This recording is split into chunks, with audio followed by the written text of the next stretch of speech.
Hello! So today you will learn 5 different things you should know about painting with watercolors, and especially watercolor flowers, because I personally know about them because I almost every time paint watercolor flowers. These are some things I have learned and I find good things to know. So yes, let's get started. The first one is the paper. And what paper is good? I personally like Arches watercolor paper, and I can tell you it's pretty expensive, so you shouldn't use it as a practice paper. It is very rough paper and the weight is 300 grams.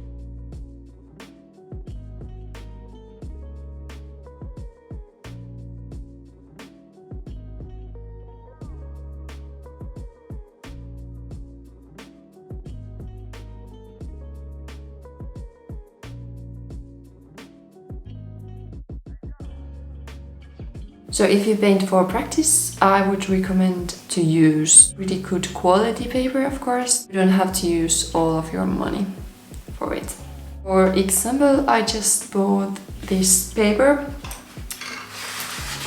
bat from Rowney, how you say it? Here is the one.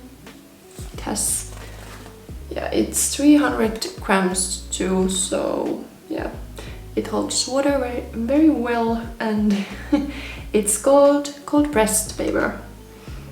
And yeah, it's aqua fine texture watercolor paper. Yeah, here's some info.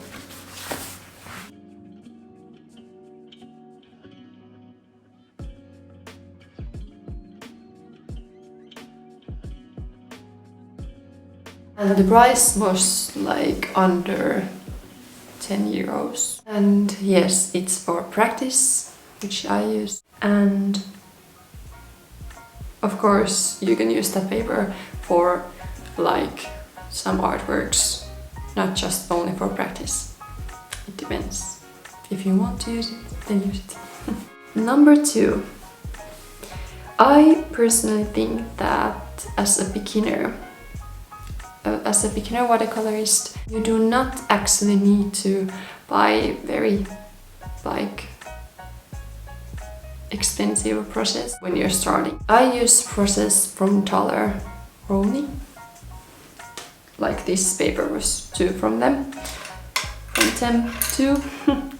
And these are the process I use the most. So here. There are 3 and 5 sizes. This is 3, this is taller, and this is 5. It was round, this is squared. Those brushes were very cheap. I bought a set and it was like maybe under 10 euros too, or at least under 15 euros. So yeah, that whole set was that price.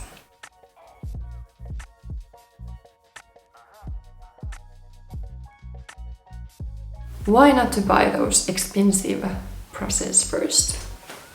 Well, you never know. If you want to continue painting with watercolors, you will save some money if you don't buy some very expensive brushes. But if you are excited to paint with watercolors, then I think it's a good idea to purchase a few more better brushes if you like. And when it comes to how many of those brushes or how many brushes you need, I think you need only a few brushes. Here I am talking about watercolor flowers, how many you need for them. It depends. If you're painting landscapes, of course you will need more brushes, and maybe very big or very thin too. My favorite brush is this. So it has very thin end and a larger middle part. So it will hold watercolors very well. So you can paint with this brush very thin details and a little bit more larger parts or bigger parts too, if you may. So the third one is brush care. You may have heard this. Never leave your brushes on the cup. Like this. I will show you. This is what happens if you do that. Do not do that. If you want to have these kind of brushes, then do it, but I would say you don't want to have those. Also clean your brushes after you have used them, because I think you don't want to have these surprises when you got some definitely wrong color on your painting. Yeah, been there, done that.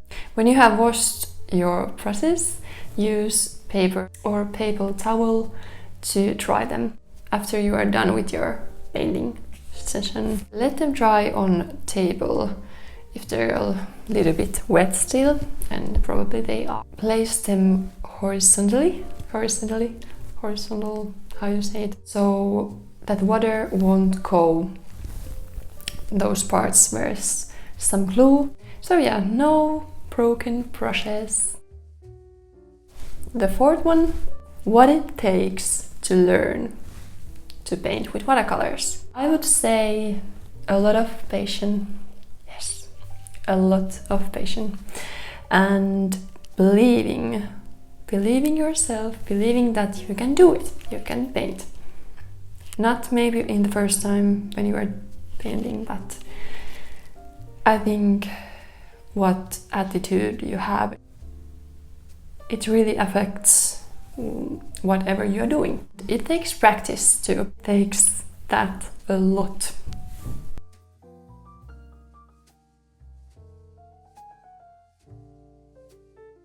You have to have patience and practice to achieve anything in your life in general. Of course, you don't have to paint some of the greatest artworks, and no one's gonna expect that from you, and neither should you expect that for yourself, that you are going to be like super talented when you are just starting to paint with watercolors.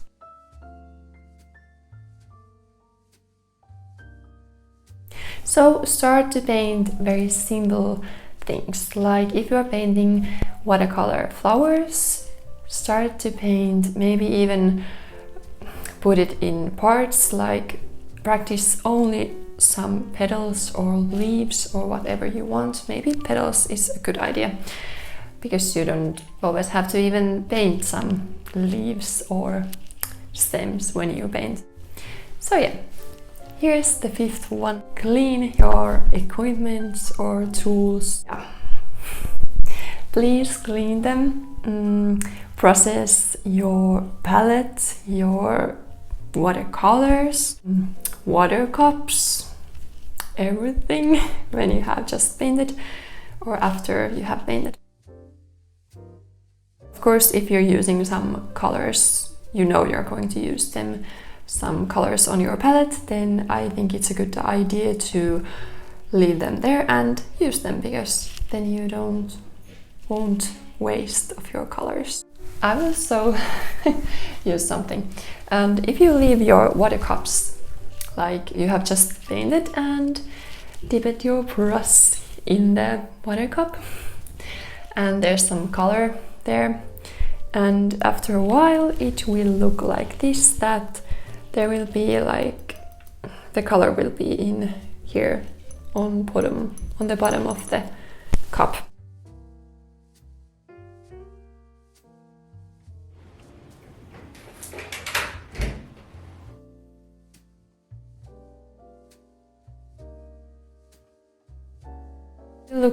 It will look very weird if you paint with that water. It kind of looks like there's some dirt when you start to paint. And yes, I have some experience with that, so that's the reason why I know these weird, very kind of weird things. Those were the 5 things I wanted to tell you, and I hope they were helpful for you. And yeah, learning, you learning, everybody's learning. Thank you for watching this video, and we will see in my next video. So yeah, I hope you will have a good day, and yeah, see you. Bye bye.